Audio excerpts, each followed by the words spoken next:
Well, I got the mixer grinder running again. Finally, did the repairs on it that it needed. Then I went to plug it in and the end of my extension cord shorted out, which popped the breaker, but not the one in this breaker box. Popped the one out there, which is behind a cyclone fence with hay piled against it. So that one was kind of a booger to get to and repair, but I did it, got it fixed.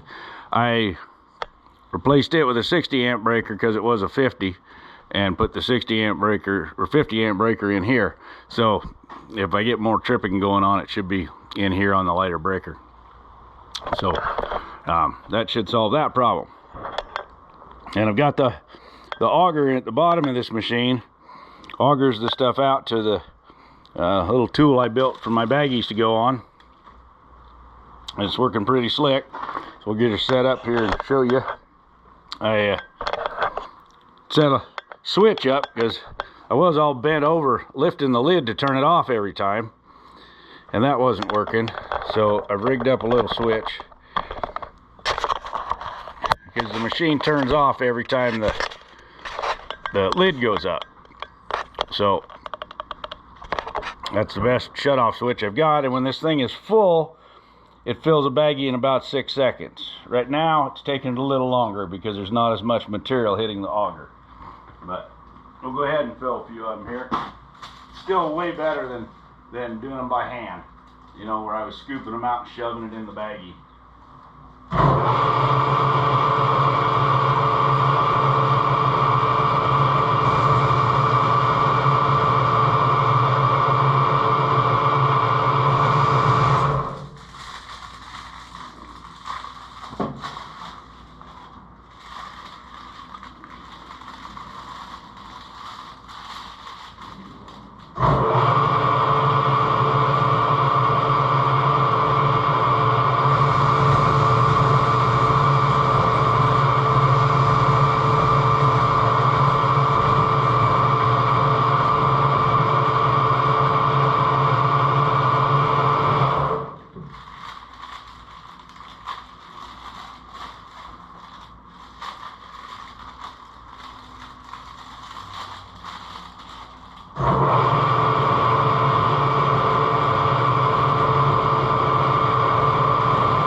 Trying to stay patient. I always want things to go faster and faster, but this is going a whole lot faster than doing it by hand. So once I've got it in the baggie like that, it's a little wrinkly, but I can bring it right over here. Some of them you can flatten them enough by hand.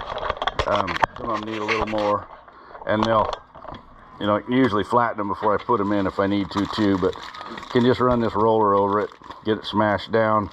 My feeder rims are 1/2 inch, so if I can keep it under that, then I don't have to squish it with the lid, get it in there. But there it is, nice pollen patty, done. So I like to do some other things with this machine. I set it up with like some wax paper, off feeding under it, and a little bit of a ramp. I've got a small conveyor, but the problem is this thing adjusts itself in how the rate of that the material comes out. So if I try to set a conveyor and it's pulling the wax paper down at a certain speed and it's not putting out enough material, then it won't work so good. But anyhow, for right now I'm getting some pollen patties made up, and I'm happy, and I'll just deal with it, because you know, this would have taken me a heck of a lot longer to fill all these baggies by hand, and it's sticky and yucky, and this is almost clean. So I'll have to get in here and scrape some stuff off the paddles before too long to try to get the last of it. But all in all, the whole plan's coming together.